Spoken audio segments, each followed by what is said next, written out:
আসসালামু আলাইকুম। ওয়ালাইকুম আসসালাম রাহমাতুল্লাহি ওয়া বারাকাতুহু। রায়ান বিন আবদুল্লাহ, আলহামদুলিল্লাহ। আজকে শুক্রবার, জুম্মার নামাজে হুজুরের বয়ান থেকে কি কি শিক্ষা করেন? প্রত্যেক শুক্রবারে জি আজকে শুক্রবার প্রথম বলি জি বলেন। আমি শিখছি এসারের আজান দেওয়ার আগে যে রাতের খাবার শেষ করতে হবে, তারপর এসব নামাজ থেকে এসে ঘুমাইতে হবে। কারণ আমাদের রাসূলুল্লাহ বলেছিলেন যত তাড়াতাড়ি ঘুমাবেন এত এত রোগ হবে না, যত দেরি করে ঘুমাবেন এত রোগ হবে।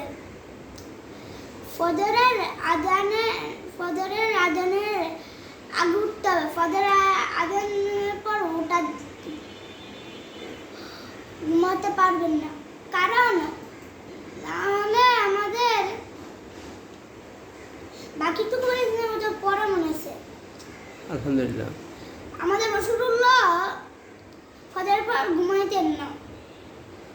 আলহামদুলিল্লাহ। ফজরের আগে অনেক বছর আগে ফজরের আগে আমাদের রাসূলুল্লাহ